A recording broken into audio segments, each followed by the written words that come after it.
So thank you for having me here today. It's a delight to be here in Alaska. It is my first visit, and I've just taken a few days before I started doing all these talks to explore a little bit, and it's a gorgeous state, and I'm already trying to figure out when I can bring my family up here with me. My wife teaches, and my kids are in school, so I wasn't able to haul them with me for this trip. So thank you. I know you all have busy lives, so I appreciate you coming out on a weeknight to hear what I have to say.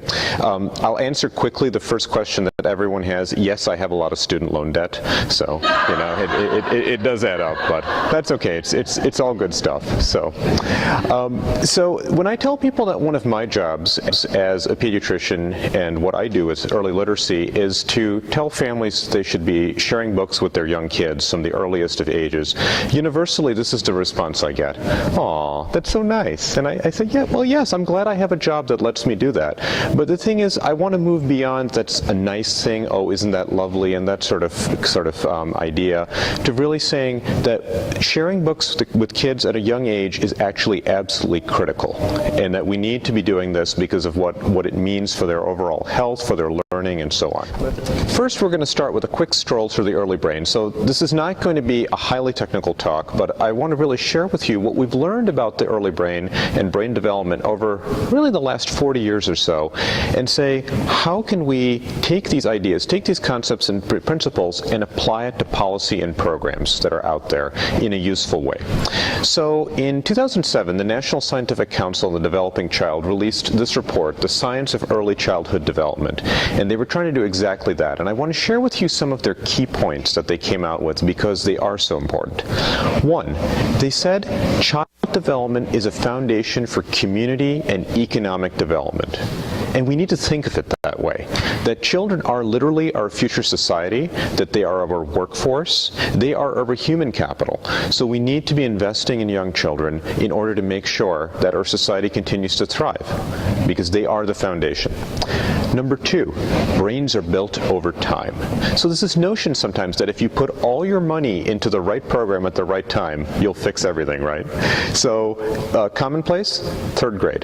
Why third grade? Because almost universally in the US we measure reading in the fourth grade. So let's do all our work in the third grade to try to push those scores up. The problem is that when you do that, you're forgetting about the 8 years of the child's life that led up to third grade. And if you don't invest in that and you don't support and structure that, you could have some significant issues there. So brains are built over time, but likewise, having a not so good X point somewhere in their life, you know, whether it was the first year of life or the 8th year of life or whatever, does not automatically mean that that child suddenly will have issues forever, that they can recover from it and that they can continue to do well. We need to take the long view of development, starting from infancy, and prenatally actually, and go all the way through into and through adulthood. We need to think about supporting the learning needs of adults as well. Because if you're going to decide how are kids going to do, what's the trajectory for development and for health, there's kind of a three-legged stool that we have. One is the stuff that we do all the time in healthcare, biological factors, neurodevelopmental, all that business. Number two is the socioeconomic environment. We're realizing that there are significant effects of poverty and adversity and so on health and development.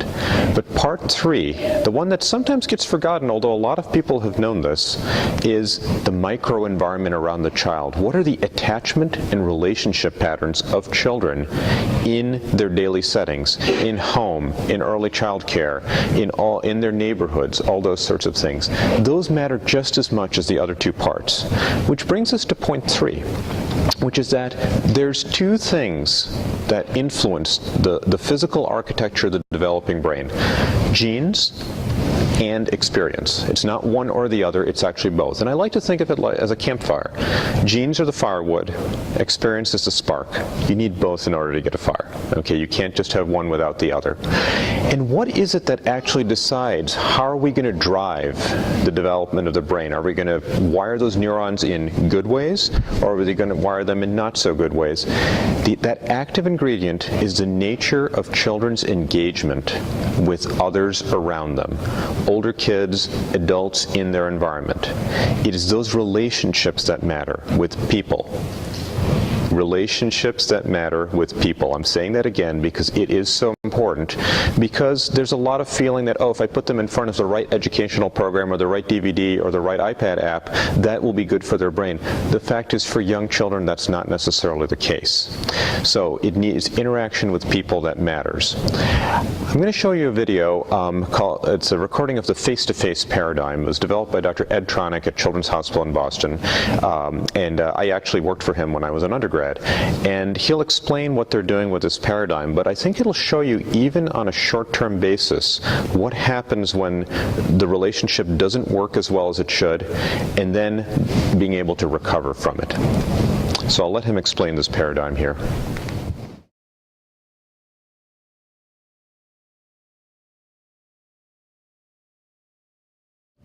So I used to code these videotapes as an undergrad, and the hard part was actually not seeing interactions like that. The hard part was when the mother would go into the still face and the baby wouldn't respond, or didn't think anything of it. They just kept on doing whatever they were doing. And why was this? It was because they weren't used to getting that face-to-face play. This wasn't something that happened at home. And I think for many people, you think, oh, well, gosh, how can someone not do that? It's not that they're intentionally setting out to be bad parents or not interact with their child. It's because it hasn't been modeled for them in their environment. And that's a hard thing for us to fathom. But without a toy or some other prop there, I saw some parents just not, like, kind of just stop, saying, what in the world do I do? Because this wasn't, again, something that they saw in their communities and their environments. So for that child, they just weren't getting that back and forth that was going on there. Next point, brain architecture and abilities develop from the bottom up. You need simple circuits in order to be able to have more complex skills. This is true of everything. It's true of adult, skills. Why wouldn't it be true of young children's skills? But sometimes there's this notion that, oh, why are we investing in kids piling blocks on top of each other? Isn't that simple? Well, it's not simple for a young child. They need to achieve that mastery of one type of task so then they can move along and have other types of tasks that they can then work on. This next point is important.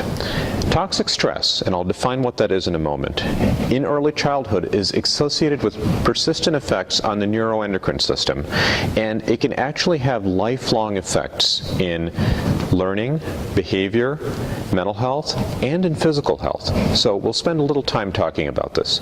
Now, you don't need to be a radiologist. If I show you these head CTs of 3-year-old children, okay, so these are views as if the head is like this and you're looking down at the brain, or well, actually up at the brain technically, but whatever. This is a normal child, quote unquote normal, and this is a child that's undergone extreme neglect. You don't need to know a whole lot to say, gee, this head is much smaller. It's markedly smaller. You can see how shrunken looking the brain is. It has these big spaces in it that are much larger than the ones we see in the typical child, and it just doesn't look as neuronally dense. So if we can see that in very extreme cases on a head CT, you can imagine what sorts of microscopic changes are going on in less extreme circumstances. So in the stress response, very simplistically, there's a couple of things that happen. Your body releases cortisol and it releases epinephrine. These are stress hormones that cause you to respond to different types of stress. Now, we think of stress as a bad thing. And the truth is that stress is actually how we exist in the world. Some amount of stress is how we respond to changes in our environment, and that's not a bad thing. So positive stress is when you have something going on that's challenging you just a little bit, but because of stress hormones and all, your awareness is heightened, you're thinking about things more, and you learn to adapt to changing situations. This is a good thing. So I always joke that positive stress happens every time I give a talk, okay? And that's good, because you don't want me falling asleep up here, you don't want me forgetting what I'm going to say next, etc. You want me paying attention to what I should be saying here. That is a positive stressor. Tolerable stress is a more significant type of stressor. And it is something that is more serious, but it's temporary. It starts and it ends. And then the other part of it is that it's well buffered by supportive relationships, whether those are friends or family, loved ones, whoever that might be. Then you have toxic stress. Toxic stress is not a single bad stressor. Okay, let me be very clear about that. People think, oh, if such and such happens, that must be a toxic stressor. Not necessarily.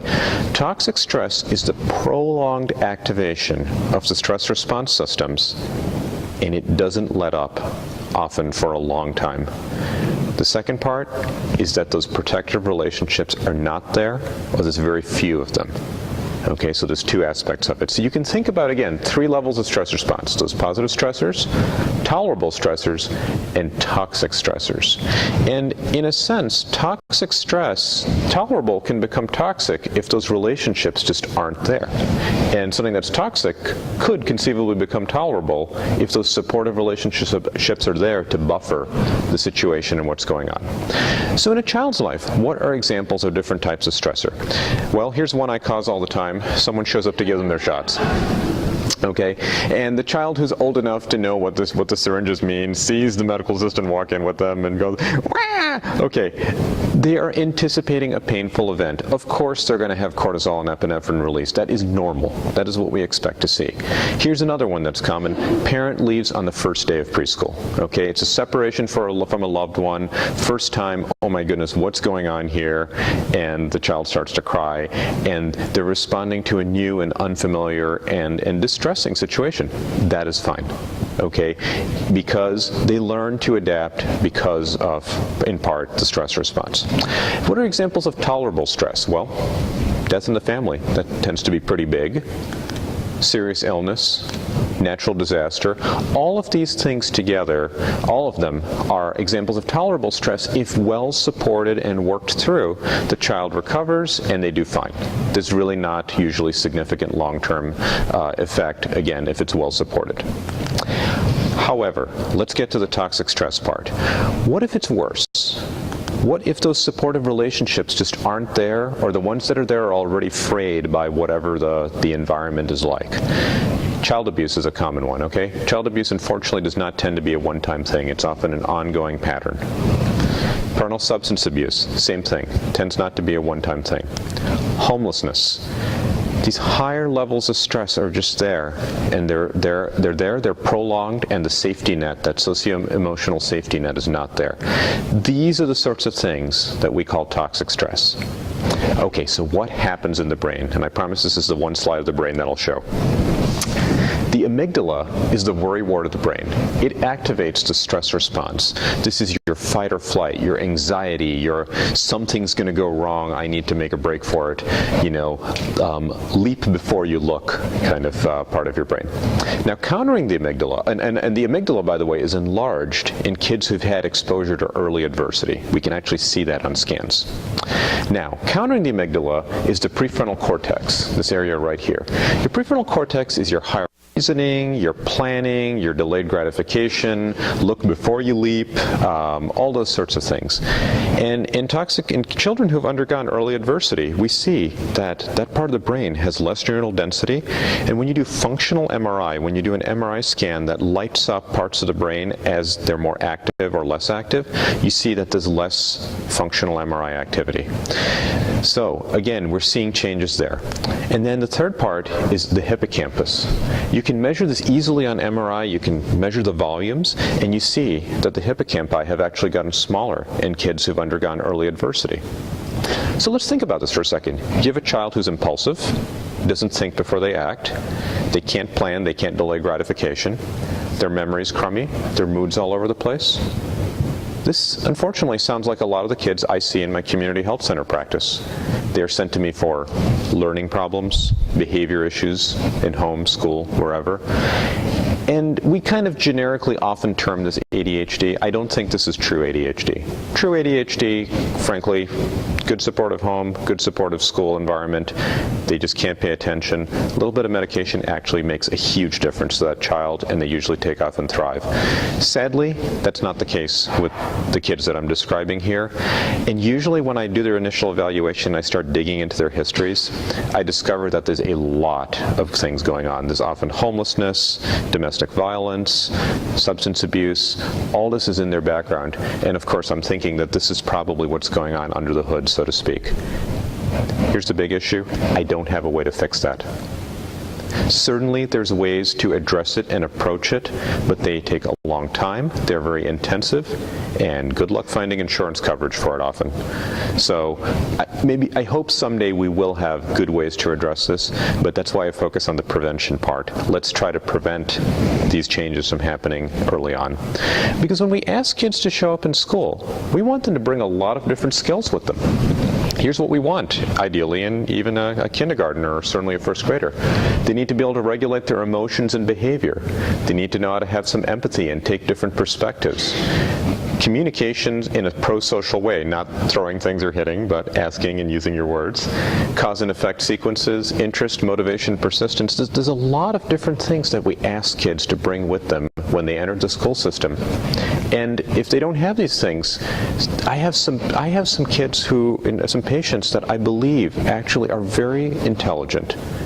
But that intelligence never shows because there's so many behavioral and emotional barriers to them being able to show that. We never get that far in the classroom.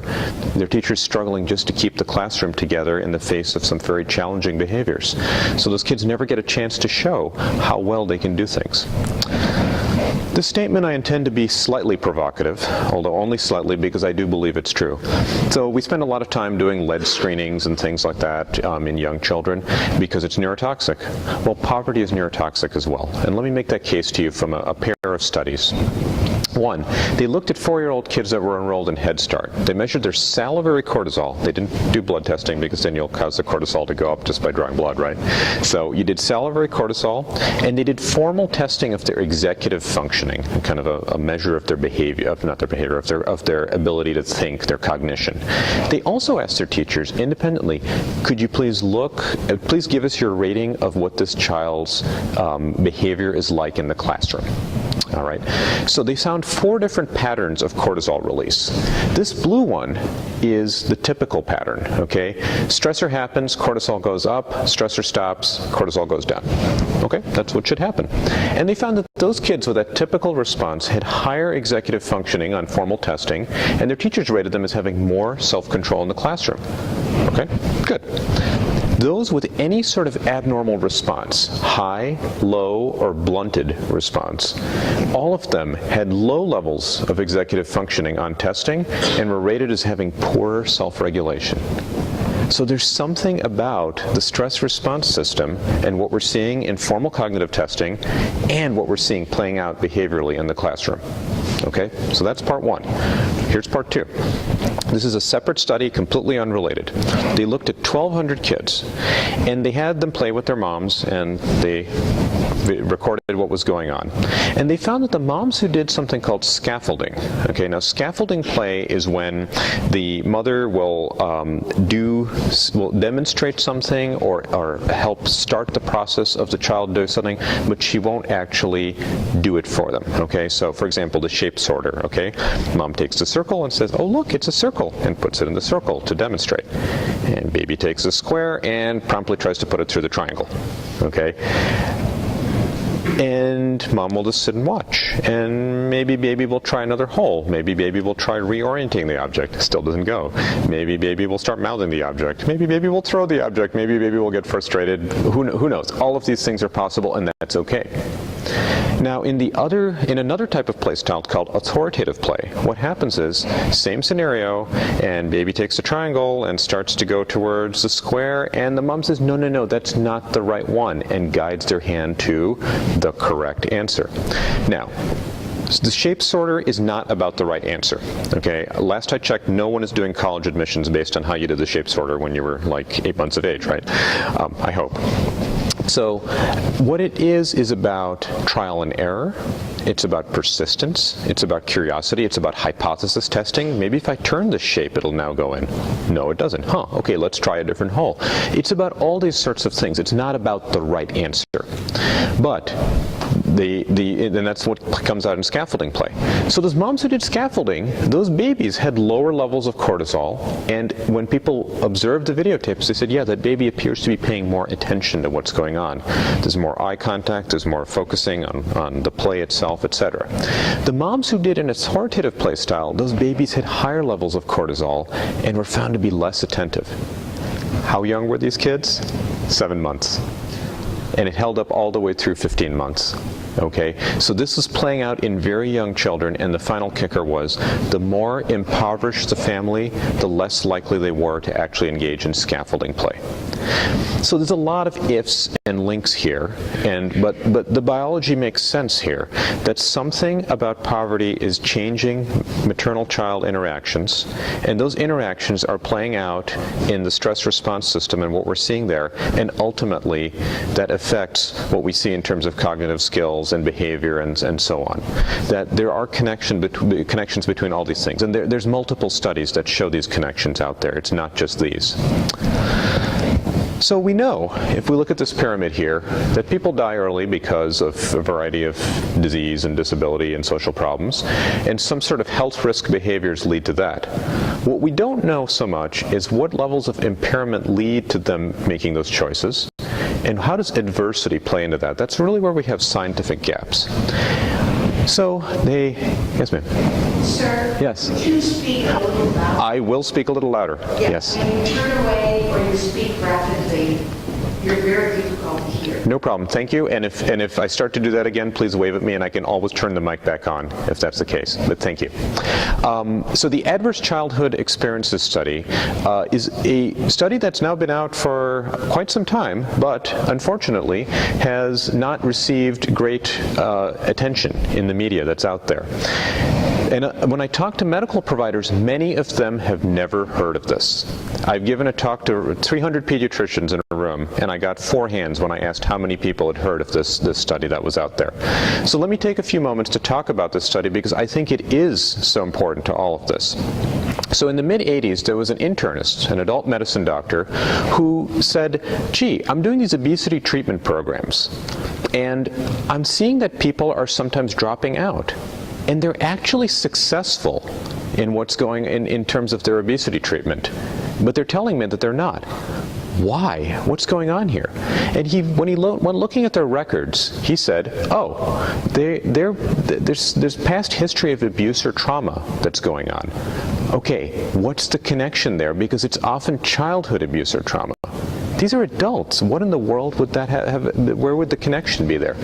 So we got together with Kaiser Permanente and the CDC, 17,000 patients. They looked retrospectively at them and said, what happened in their past? And it was the first time that we looked at childhood exposures to a whole bunch of different issues. Now, who were the people that they actually studied?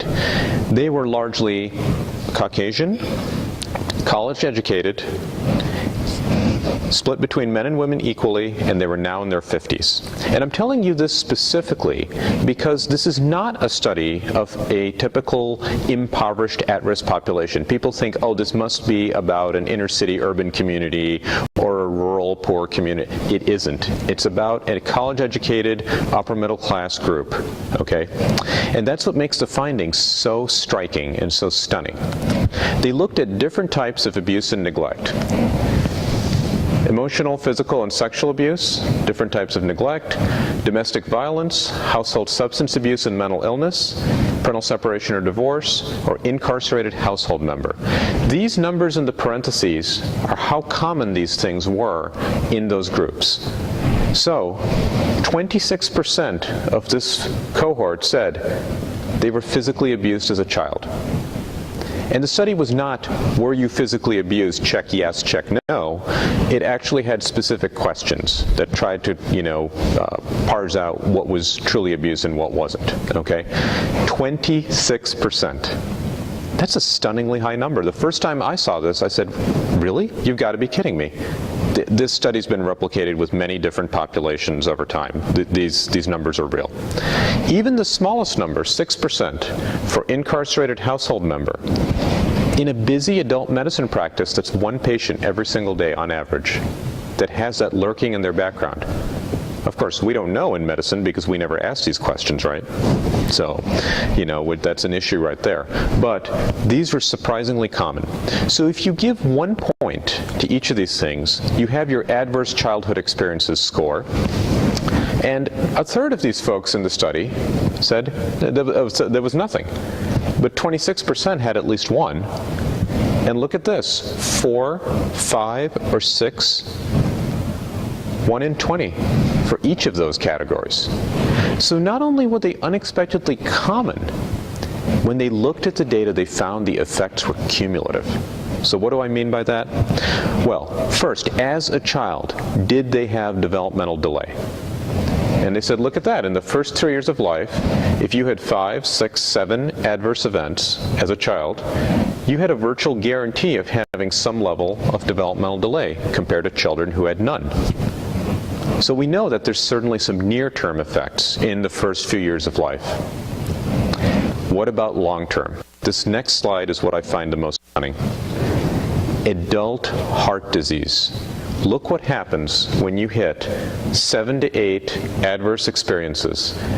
Your risk of having heart disease as an adult is 3 times that of someone who had no adverse experiences as a child. Something about adversity is baking into the biology of young children changes, probably these neuroendocrine stress response changes, that are playing out in real physical health terms 50 years later.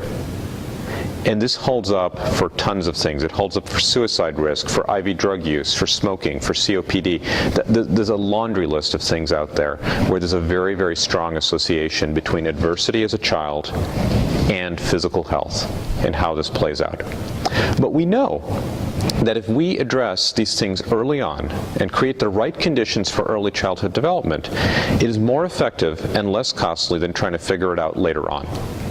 So what are things that we can do?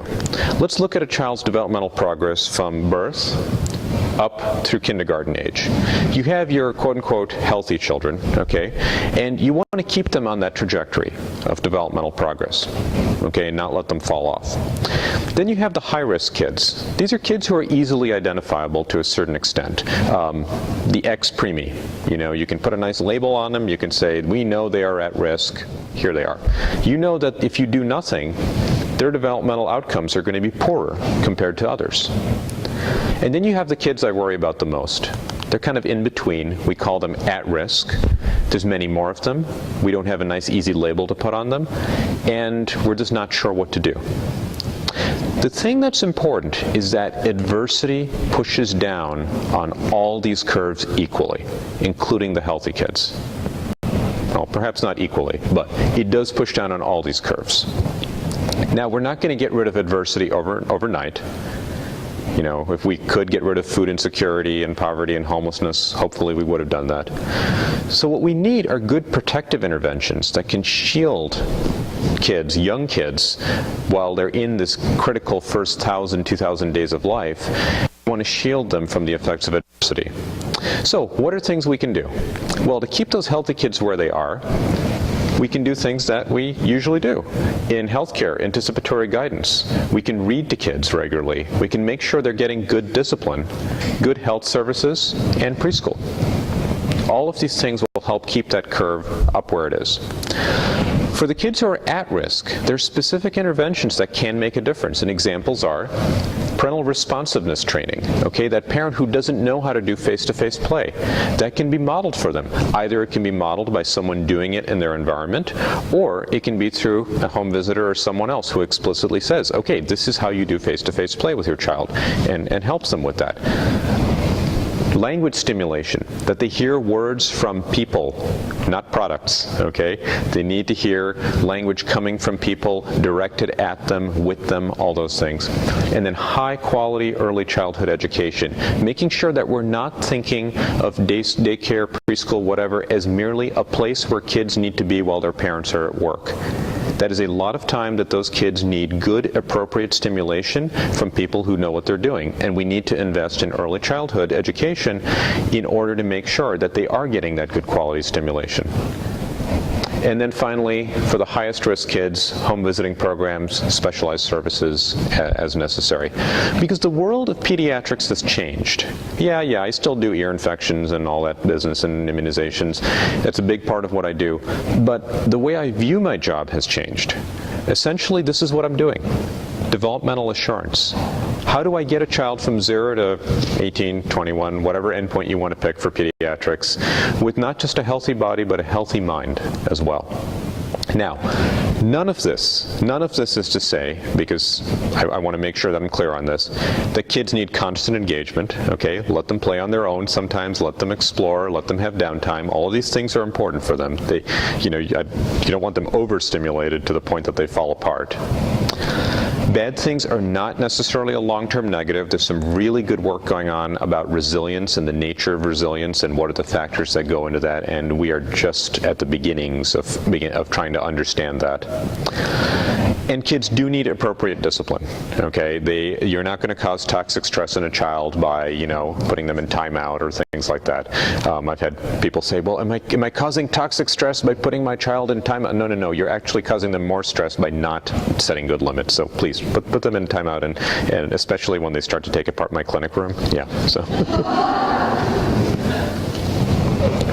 So, 5 numbers to remember about the early brain. There are 700 new neural connections per second happening in late infancy and toddlerhood. We want those connections to happen in the best ways possible. Okay? The brain has much more malleability in the first 1,000, 2,000 days of life than it does later on. Let's take advantage of that time. 18 months are the age at where we can measure disparities between socioeconomic classes by looking at vocabulary. Let me show you a graph here. This is the age from 10 months to 36 months. This is receptive vocabulary, the ability of a child to recognize or understand a word from 0 to 1200. 3 different socioeconomic strata. And look right here.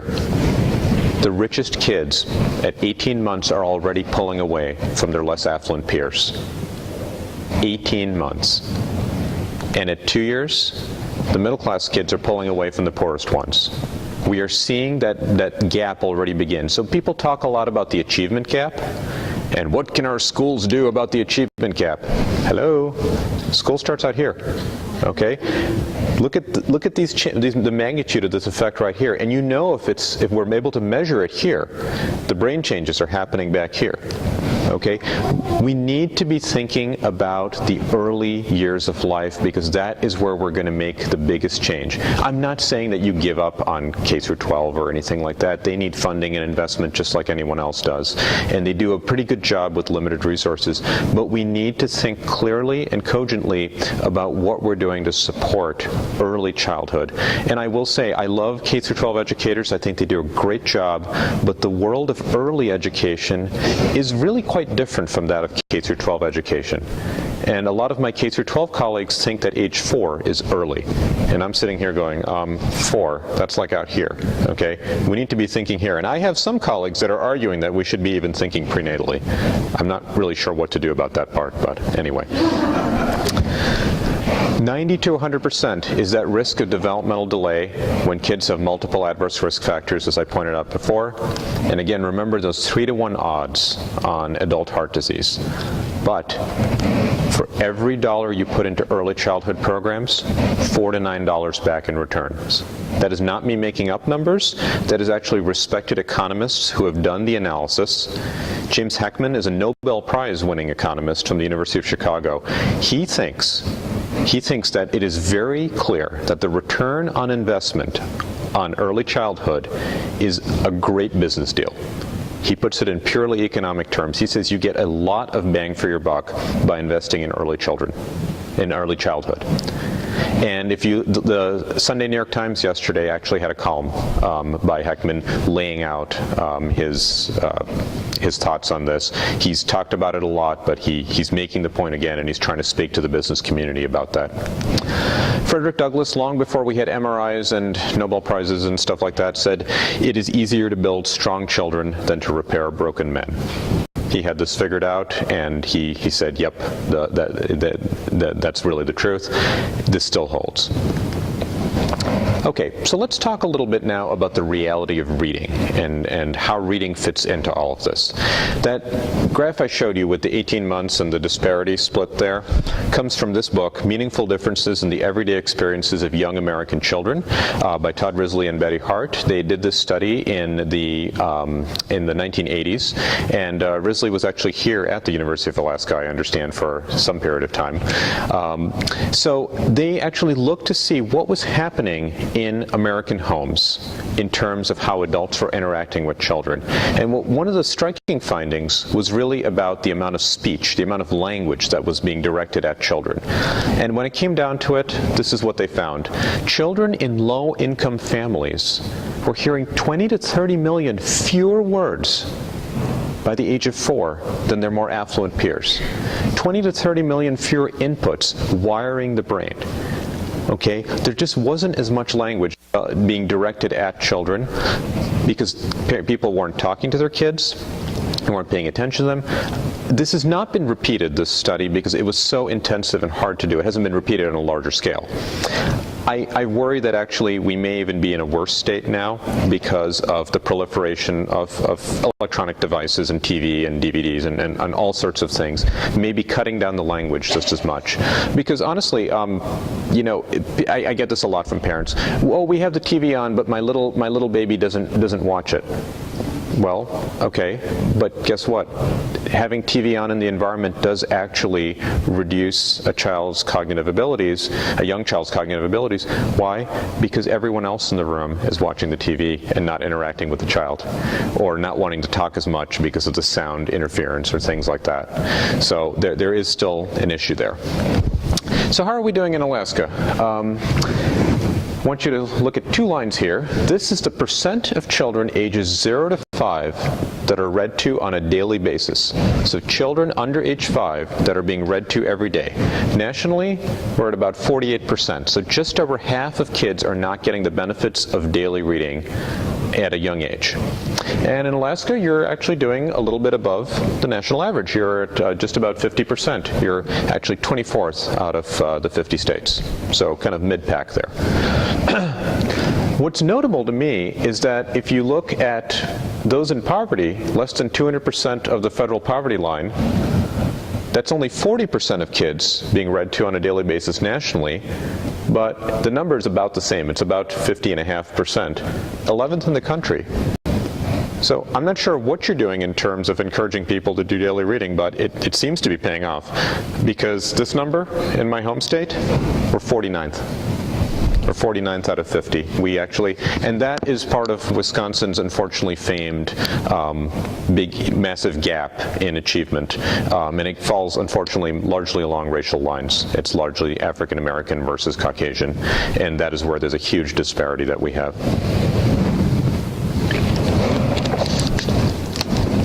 And here's the result. Low-income kids show up in kindergarten with some letter recognition ability of about 9 letters. Middle income, about 22 letters. This is day 1. Okay, this is what our teachers are starting with these kids, and that division is already there. And if you look nationally at kindergarten readiness screenings, about 1/3 of kids are entering kindergarten already flagged as having some skills deficiency that we would have hoped they would have entered kindergarten with, and most of them never catch up. If you're behind as a 1st grader, 88% are still behind in 4th grade. It's not that school magically suddenly manages to make everything catch up. So if you can't read well, what happens? Well, you don't do so well in school. You stop showing up so often. You drop out completely. And this leads to a whole bunch of other social ills because, again, if you have no school, no schooling, what's your future going to look like? And this poverty and dependency cycle just keeps on looping in on itself, generation after generation as a result. School intervention is, in a sense, too late. Doesn't mean you give up, but still, it's so much harder because the other thing we damage that we can't measure so easily is curiosity and self-esteem. Okay, I have many kids who they tell me I'm not good enough at a young age. One of my colleagues, Bernard Dreyer, who's the chair of the Academic Pediatric Association's Child Poverty Task Force, has referred to this phenomenon he's seen of kindergarten dropouts. Kids who have already given up on education at a very young age because it doesn't seem to give them any fulfillment because they're struggling so much.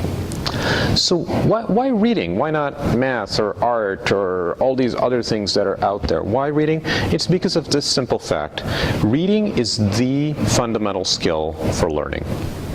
We live in a text-heavy society. Think about how much text we're surrounded by, even driving down the street. You know, stop signs, road signs, detours, all those things. Text is how we function in our world. So when a child is aware of books, notice I don't say reading, I say aware of books, then there's a few things that come along with that. One is this understanding that printed words actually mean something.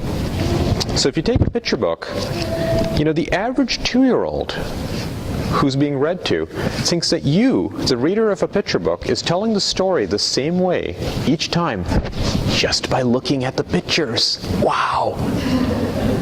But the 3-year-old who's been read to realizes that there's something about what you're saying and these funny black marks on the bottom of the page, and they start to make that connection. And that's critically important for them. So when my son was 3 and my daughter was 2, I had them both in my lap, and I was reading aloud to them from a picture book like this. And I turned the page, and I was reading this side, and my thumb was over the words on this side, and my daughter was just listening away. And I remember my son reached down, and he pushed my thumb out of the way. He was looking at this and going, there's something going on here. And one of the reasons that I think that Where the Wild Things Are is such a great piece of children's literature. What's on the last page? Yeah, and Max sailed into the night of his very own room, where he found his supper waiting for him. And it was still hot, with no picture, just the words. This page, you know, figuratively picks a child up and hurls them headlong into the world of print awareness, because you read it in the same voice you did the rest of the book, and there's just those weird black marks on there. It's one of the reasons I think this is an amazing piece of literature. Children also understand and use background knowledge to derive meaning when they can't. So the wild things roared their terrible roars and showed their terrible claws and rolled their terrible eyes and what their terrible teeth. Gnashed. You know, I give this talk to medical audiences and they all just look at me dumbly like, huh? He wants us to say something? Yeah, okay, good. So gnashed their terrible teeth. Well, I don't use the word gnashed in everyday conversation, but a child who's developed these strategies could say, well, these other things are scary things the wild things are doing, so gnashing must be something scary with the teeth. And you know, that's a perfectly good working definition, and they can accept that and move along without having to interrupt the reader, or worse, not interrupt the reader, not be able to figure out what gnashed means, and 5 pages on, they haven't heard a word that has been said because the reader's been going on and this child is fixated on the word they didn't know. And there's been some really interesting studies of in elementary school children, that they sometimes get tripped up by a high-end vocabulary word early in a paragraph. The rest of the paragraph is lost to them. They're not getting any meaning from it because they're so fixated on the word they didn't know. So these strategies are actually really important. And then finally, you become a fluent reader the more you look at text. You look at words and you quickly derive meaning from them without sitting there and sounding out the word, thinking about what this word could be. You look and information just starts to, and ideas and associations just pour in. That is what happens when you're a fluent reader. Because this idea that print conveys information, we forget this. We forget we ever were at a time ourselves that we didn't know that or understand that. But that is so central to this notion, this idea of emergent literacy. So to drive this point home, you may say, gee, this looks like a bunch of random lines. Many of you may recognize this and say, gee, this looks like Chinese or Japanese. In this case, it is Chinese. And you may say, I don't understand, but I still don't know what it means. However, if I decode this for you and say that this means Middle Kingdom, this is Zhongguo, which is Mandarin for China. It is literally China.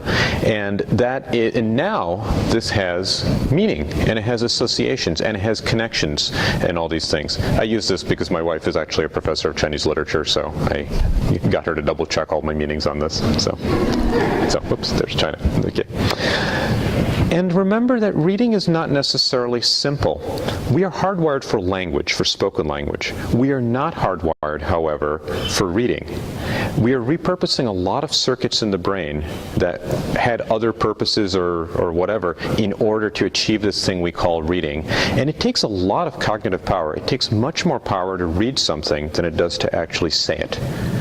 So that's why we tell kids who have concussions, you know, the teen who got their head whacked in a sports event or whatever, if we need to put them on brain rest, what do we tell them? Don't read. You know, don't read. Talking's fine. Talk to other people, talk to friends or whatever. Don't tire yourself out. But talking's okay, but it takes a lot more power to sit and try to work your way through printed text and do that decoding. So what happens when kids are read to? They gain more vocabulary and language. They gain this idea of phonological awareness that dog and dark are two different words, even though they have a similar starting sound. Knowledge of narrative, that stories have a beginning, a middle, and an end. Coat and goat have different sounds and have different meaning as a result. As a family activity, it has great ability to connect and really build those strong social bonds, coming back to that socio-emotional connection. It's routine, it's ritual, that physical closeness of having a child in your lap or sitting next to you or something like that. Even a parent who hasn't achieved great educational attainment themselves can still teach their child something through looking at a book with them, and of course sharing stories. And then finally the print awareness piece, again, that early awareness of letters and words, and then that idea that text has something and means something. But the key point is this: we want reading to be fun, not a chore. Okay, this is not skills and drills. You know, this is not you must achieve this by this certain age or else. We want this idea of reading and of sharing a book to be really fun. Because I will tell you that it kills me when I see kids who don't know what to do with a book and who are on the verge of entering school.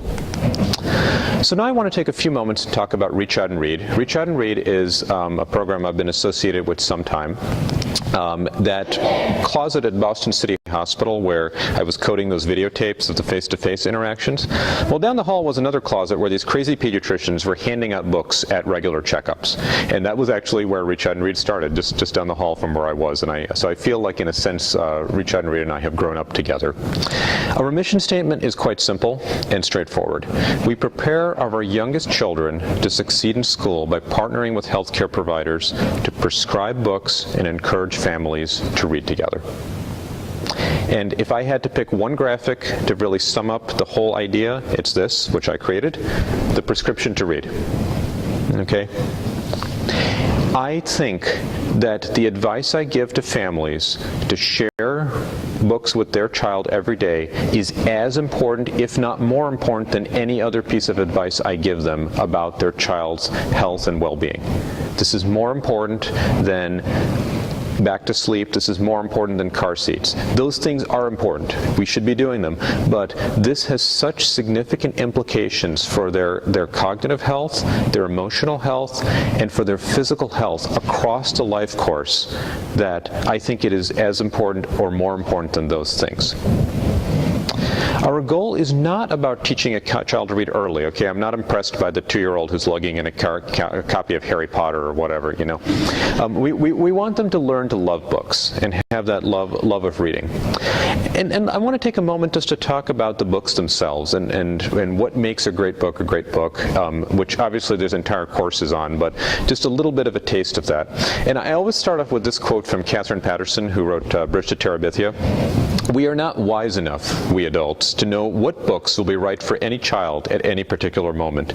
But the richer the book, the more imaginative, the more emotionally true, the more beautiful the language, the better the chance it will minister to a child's deep, inarticulate fears. We want them to have high-quality books. We want them to have books that are developmentally appropriate. So think about, for example, board books. I love this series, the Baby Faces series. I give this to kids at their 6 or 9 month well-child visit. Why? They are hardwired to recognize human faces. And when I hand this to a young baby, they are looking at this face and they're cueing right in on it. They're looking at all these faces. And that engagement for a parent who might be like, why are you giving my little baby a book? For them to see their child engage is a dramatic moment for them. And board books are a great piece of engineering. They're tough. You can mow them, you can throw them, you can do all sorts of things. And look what happens when you push down on a page. The next one kind of pops up. This is designed for a kid who's still working on their fine motor skills. And these pages are so thick, it's designed for kids who have a palmar grasp and are batting pages to turn them. Once they have a pincer grasp, they can turn individual regular paper pages. Okay? So you want it to be a book that's appropriate for them. Because there's a lot of children's books that are not so good. There's a lot that are basically thinly veiled advertisements for toys. And the kids want them because they recognize the logo and they've seen the TV commercial and all those things. But often if you look at the plot, oh my goodness, it's hideous. You know, it's boring. It has no content to it that's of any value. So think carefully about the books you're using.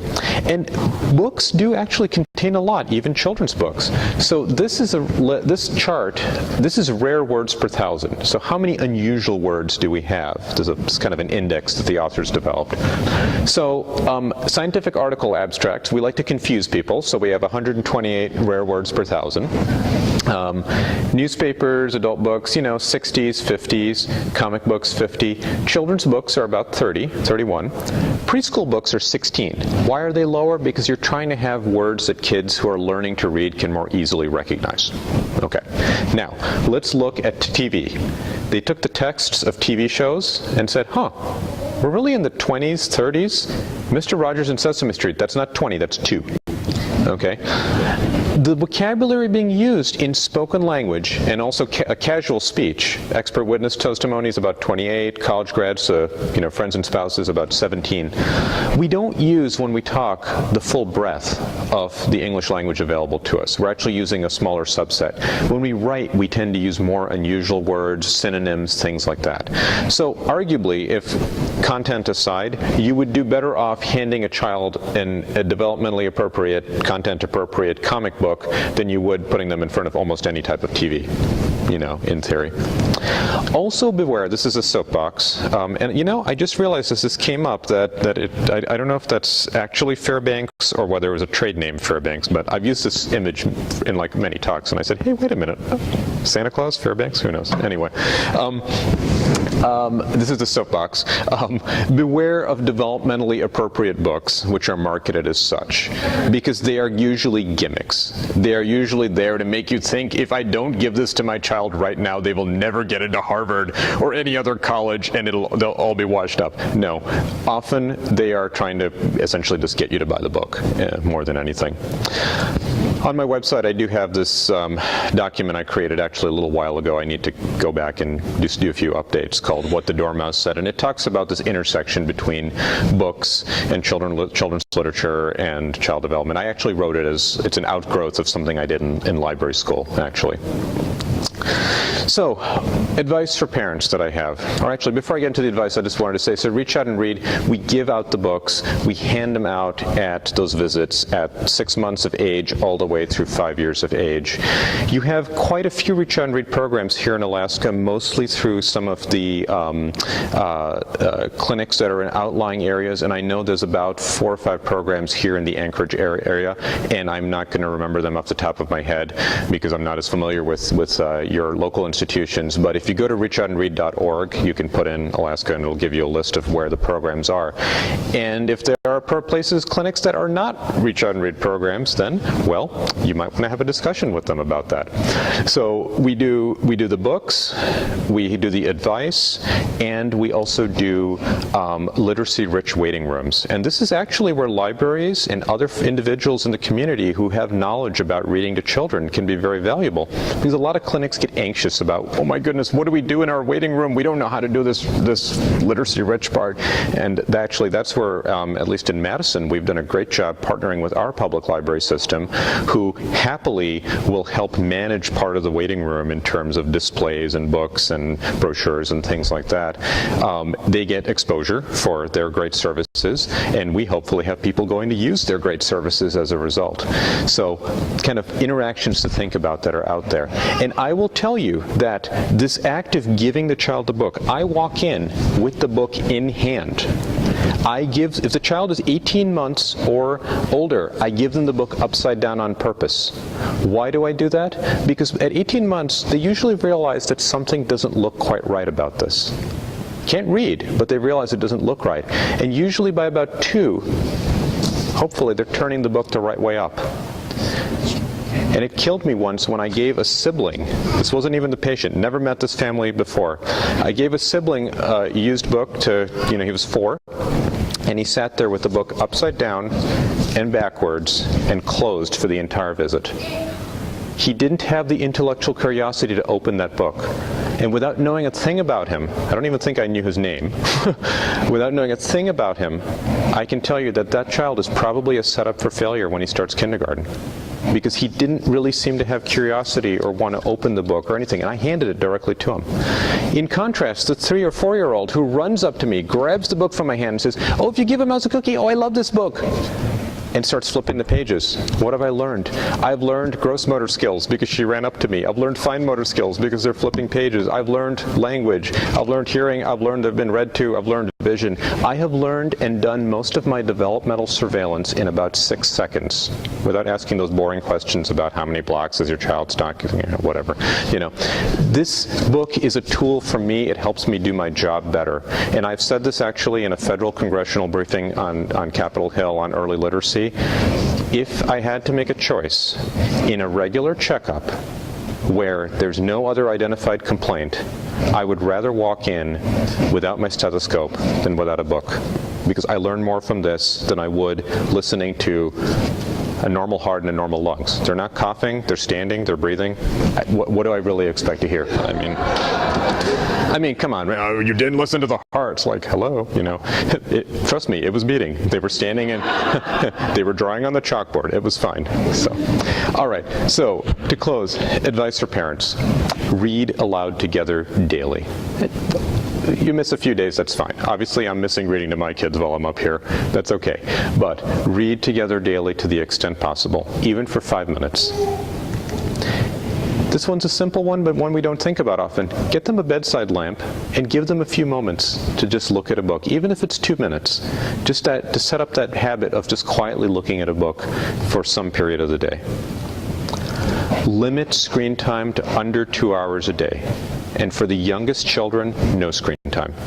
All right, I have a whole separate talk on screen time, but we're learning more and more about screen time and some of the nuances that are out there, but limit that.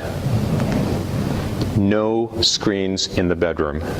You wouldn't believe how many toddlers in this country have TVs in their bedroom. Toddlers. And when we brought that up once at a grand rounds, many of my back home, one of my colleagues were like, "Oh, that can't be true." And it's like, how many of us actually ask? And 2 of my colleagues told me that they started asking that day, and they were shocked by how many TVs were in bedrooms of young children. And teenagers that come to me when they're having sleep issues, fatigue, whatever, and their parents are telling me that they want to have a blood count drawn because they must be anemic and their thyroid and all these things. And then I discover they're getting texted by their friends at 2 in the morning, so they're never really ever falling asleep for more than 30 minutes because their phone keeps on buzzing. Once I uncover that, usually the parents looking at me like, and I'm like, yeah, take the phone out of the room and call me if there's a problem. They never call back. Audiobooks are okay. Audiobooks have that great ability to essentially allow a child to be read to, in a sense, to help solidify their own skills. My kids are now 10 and 11, and when I read to them, I think one of the great joys for them, besides the comfort and all that, is they get to turn off that visual processing part and just enjoy the story and the vocabulary, the narrative, and all those things together. I think that is a great thing. And my daughter sometimes will get a book from the library and she'll get the audiobook as well. And she'll sit there reading with the audiobook playing. Fine by me. If that helps her reinforce her fluency and enjoy the book and all that, great. That works. Visit, of course, school and public libraries. One of the most wonderful, delightful resources that we have in our country. And have reading be fun and not a chore. We don't want this to be a task or homework or things like that. We want it to be something that they have positive associations with. So when they enter school and the teacher holds up a book, they say, "A book," and not, "What is that?" That's where the divide starts. I'll close with this quote. While schools can do much to raise achievement among children who initially lag behind their peers, all too often preschool gaps set in train a pattern of ever-increasing inequality during school years and beyond. Any drive to improve social mobility must begin with an effective strategy to nurture the fledgling talent in young children, so often lost before it has had a chance to flourish. And I always close with this. This is my wife reading to my son. This is obviously some years ago. I just had the camera out and caught them in this beautiful, wonderful moment of just being lost in a book together. And it reminds me of the Emil Buchwald quote of children are made readers in the laps of their parents. And that's just a great way to end, I always think. I'm happy to take any questions that people have. I have a question, and it's maybe just some more general thoughts about, or tips that you have about two languages. So I was born overseas. I speak to my kid in Polish. I read him some Polish books. He's 10 months. My Polish is not great. I've got problems with it. Do you have thoughts on good things or bad things that I shouldn't be doing? Is it confusing for the kid? From everything I've heard, I think it's supposed to be a good thing, but so he'll hear his dad read some Polish books that sound very different, and the things that he hears from me are different than from his mom. So just any general comments or thoughts on that? Yeah, sure. The question of dual languages, or even more than two languages, comes up a lot. So there's a lot of research out there, but what I will tell you that for young kids, the advice I give parents is always the same. Speak to your child and read to your child in whatever language is most natural for you to do so. So if it's natural for you to speak in English, great. If you say, I feel reasonably comfortable-ish speaking in Polish, that's fine too. I think that kids will acquire and pick up language no matter what. And it's not that it's going to harm their English in a significant way. I have cousins, so I was born in London, as you heard earlier, and I have cousins that grew up there, and they would speak almost purely Gujarati, which is the Indian language that we grew up speaking, until age 5. And then they would enter school. They didn't do childcare or anything like that. And it was dramatic. From one year to the next, all of a sudden, they would be chattering away in English, no problem. And because what's happening is, in the first 1,000 to 2,000 days of life, the 0 to 5 age space, children are learning, they're developing the fund of knowledge, the depth of their knowledge. So, kind of forced bilingualism, where there's not a natural reason to do that at home, I think has some problems. If you say that, okay, pencil means the same as natis, well, that's fine, but if the child doesn't know what a pencil is, what did they learn? They learned that one meaningless word is a connection to another meaningless word. But if they already know that the word pencil means this often yellow long object that you can draw it right way and has an eraser on the end, and then a few years down the road, you add in the other language word, the other vocabulary, then they say, oh, okay, great. They can use that later on. But whatever is most natural at home is fine. You're not going to confuse them. You're not going to delay their language ability and so on. The question of whether your fluency with Polish would actually make a difference is not one that I personally am aware of good research on, but I doubt it actually makes a big difference. I think that having some ability with recognizing certain types of words or saying things or sentence structure, this is, of course, with me knowing nothing about Polish grammar, is probably a good thing for your child ultimately overall. So I wouldn't force it, but nor do I think it's a bad thing. Thank you. Well, how do comic books rate on your scale of what you can read? it depends on the comic book. So there are some absolute amazing comic books, or as they're often referred to now, graphic novels, that really rival some of the great literature that's out there. In fact, there's lots of works of great literature that have been translated into graphic form that I think make those works more accessible for people who would not otherwise touch them. I just finished reading the entire Divine Comedy in graphic novel form just a few weeks ago. And I will point out, I did read the whole text in English. I don't speak any Italian, when I was in college and in high high school, but I think that it depends on the content, as always. There are sometimes this line of thinking that, oh, it's a comic book, this is fine for kids. There's some really violent and gory ones that are out there that may still be great literature, but I wouldn't be handing that to a 10-year-old. That there's some things that are clearly, adult only. But having the visuals to kind of back up the text and the text to back up the visuals is really amazing. And there's a whole line of body of literature out there on sequential art. Comics are not animations. You have a frame, you have the next frame, you have another frame. What happens between those frames? What does your brain have to interpolate between different types of action, even if it's a small change or a complete change of scene? So there's a lot of things that it challenges you on in terms of helping build in and fill in gaps in narrative and things like that. So I think that they are just fine, with the proviso that there are also some really bad comics out there. One of my colleagues at the University of Wisconsin, he's a pediatric allergist.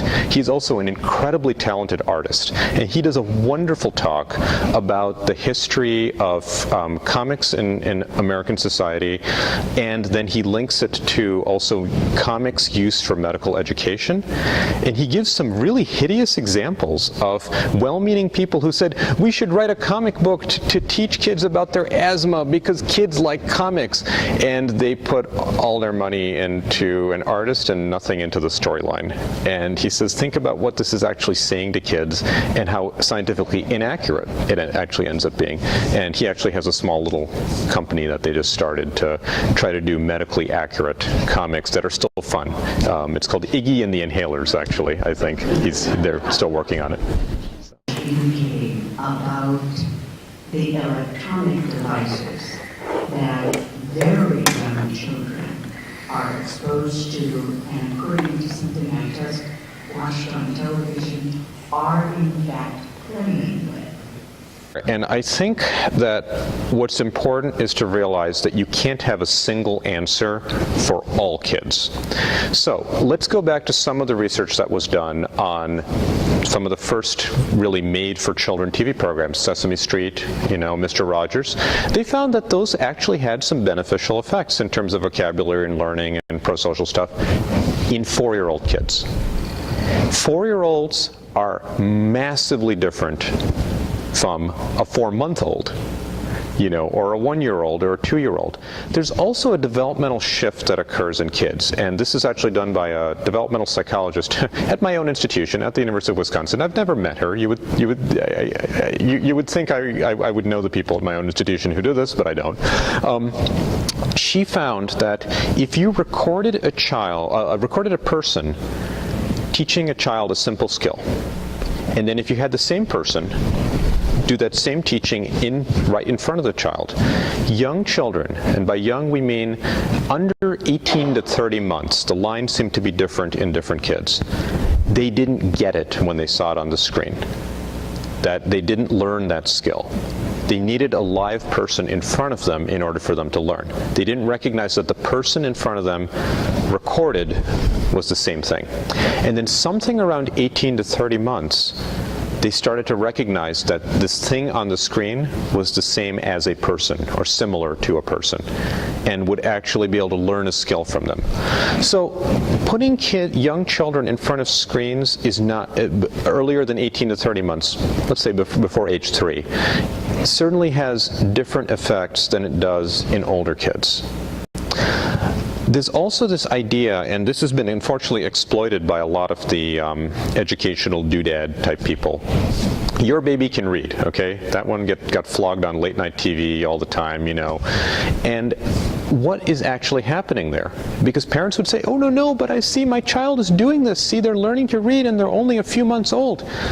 That's actually a very Pavlovian style stimulus and response. You see picture of dog, kid goes, duh. Oh, look, my goodness, they're reading, they said the word dog. No, they're not. They're actually, see this particular picture? Saying this. Show them a different picture of a dog. Will they do the same thing? Not necessarily if the dog's a different color or size or shape or things like that. So you can teach, it's no higher than what you can teach an animal to do. True learning and that connection of the word to the idea, to the concept and things like that comes later on. So, and by the way, that company went out of business recently because the Federal Trade Commission finally got off their butt and said, you're actually ripping people off here with deceptive claims. You should stop doing that. Please turn over all your profits. And they folded the next day. And there's multiple other places that have finally been, called to task for what they're doing. So when young kids have an iPad in front of them and they're tapping away at the bright colors, they're responding to bright colors and movement and sound and all that. And I do cringe a little when I hear parents say things like, oh, look, he's already learned how to swipe this and open this. Those are actually fairly simple skills. That's why those touch devices are so popular, because we can all quickly and easily learn to do that. I didn't have a home computer. I know some of the people who are older than me are going to start shaking their heads when I say this, but I didn't have a home computer until 7th grade, okay? And I know how to manipulate a computer pretty well. It's not that your kid is going to be behind if they're not swiping by age 2. No one should be worried about that. It's not an essential skill that they're learning, but what they're not learning is the depth. They're not learning the depth of that knowledge that's out there. Having said that, I do think that there's some circumstances in which the screens aren't necessarily a bad thing. E-books, I often get the e-book question. Text is text to a certain extent. Text read on a screen is really no different from text read on a piece of paper. I do think with ebooks, there's a few caveats though.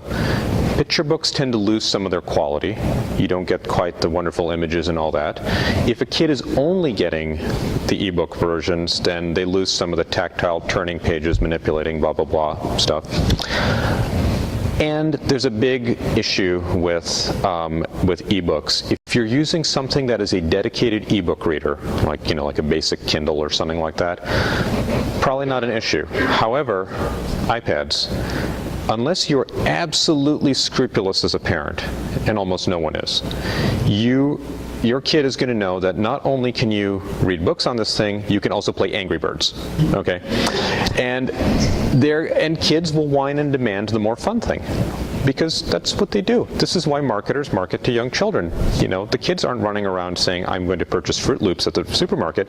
They are going to go the next time you're at the supermarket and say, I want that, and jump up and down and throw a tantrum until many parents will give in. And that's exactly what marketers are banking on. So I worry about the displacement effect, because the paper book I hold in my hand, no matter how hard anyone tries, it's not going to play Angry Birds. So there's that aspect of it as well. I don't think exposure to screens at a young age is a great idea, but I don't think that it's exclusively always necessarily a bad idea either. There's more and more research coming about what are the nuances about types of screen media, types of apps, types of TV, types of DVDs, whatever the case may be, and what they're doing, because I think we're finding that there's some stuff that's probably more harmful and some stuff that's probably less harmful. And then there's, of course, the everyday reality that parents face all the time, myself included, that when you have young children and you're just trying to keep the household together, I remember when my wife was abroad last year, and my kids are pretty good helpers, but they'd be exhausted after school, and I'm trying to get dinner together after I got home from work, and they're busy bickering with one another because they're tired and hungry, and I'm like, okay guys, let's all just hold it together. Would it be nice to have them sit down and just be entertained by something for 15 minutes while I get dinner together so that we don't all just, end up screaming at each other? Sure. There's that everyday reality of parenting, and it's okay. That's not the end of the world.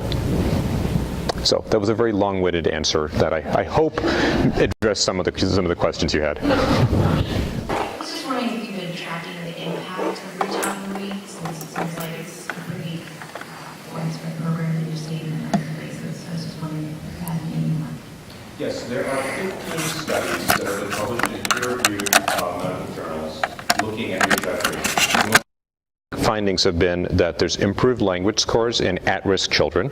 There's improved home literacy environment, reading books, preferred activities, being reading or books, in those kids. So we're seeing those as the key effects, that it's shifting something about the home environment, which is probably more profound than we really are able to measure or realize. Because the fact is, it is a small intervention. We're talking about a part of 10 well-child visits. It's not a whole lot in terms of a child's untold hours that they're in childcare, that they're in their homes, those sorts of things. But we do it for $5 an intervention. And there's nothing I can point to in healthcare that costs $5. I mean, don't we charge like $9 for a Tylenol or something now? I mean, something crazy like that. I mean, it's scalable, and we can really reach large populations. We actually just ran numbers in Wisconsin. So we've only had a Reach Out and Read Wisconsin coalition, which is our statewide kind of Reach Out and Read coordinating body.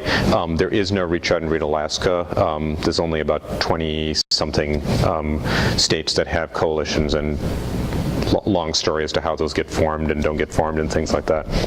But we just ran the numbers, and I discovered that with 1.6 full-time equivalents of staff, under 3 years of existence, and not a very large budget, we are actually touching in some way the lives of 1 in 8 children in Wisconsin, and 29% of those that are living in poverty and adversity.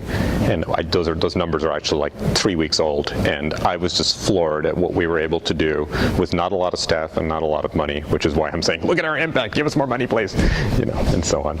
But yeah, there's pretty good data that's out there, and if you look at the national guidelines from the American Academy of Pediatrics and the Maternal Child Health Bureau on the guidance for doing well-child visits with kids. It's called Bright Futures, thick book, 648 pages in the 3rd edition.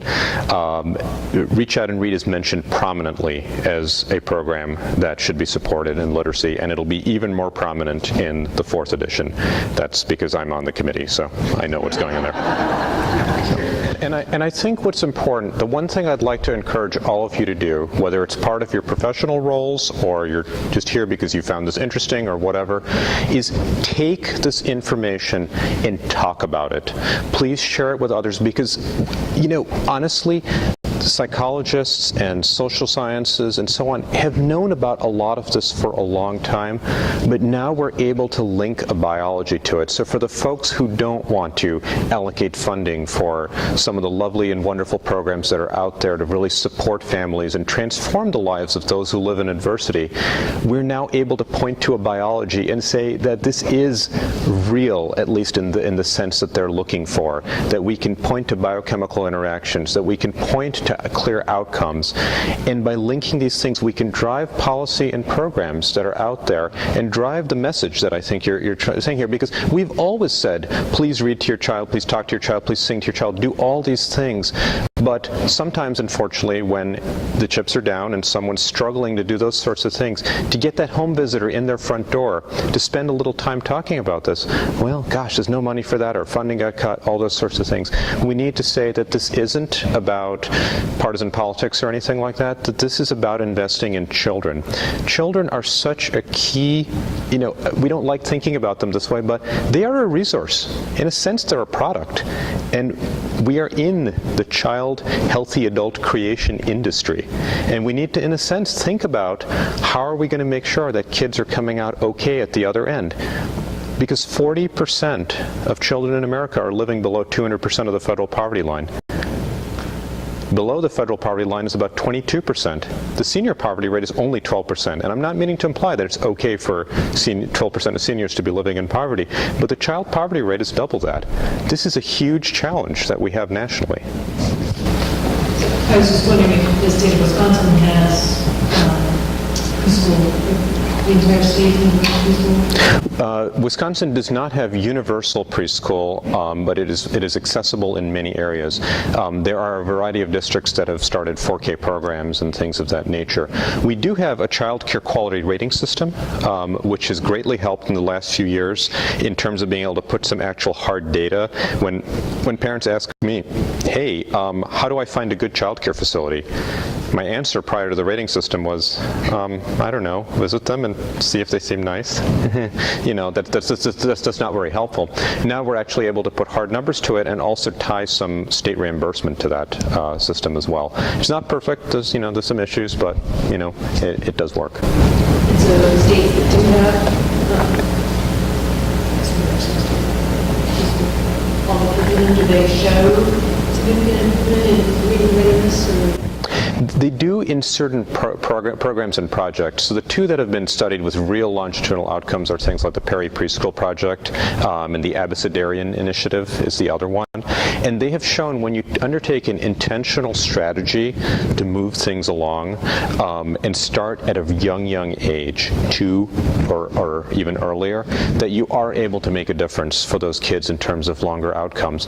But we also need to think about this as a multi-pronged thing. I had a parent in the other day who I was talking about reading and doing things, and have you tried doing this with your child? And she seemed to be struggling, and we started talking about that, and I discovered that she had uncontrolled diabetes. Why? Because she's not insured. And it was really hard for her to get her own health care taken care of.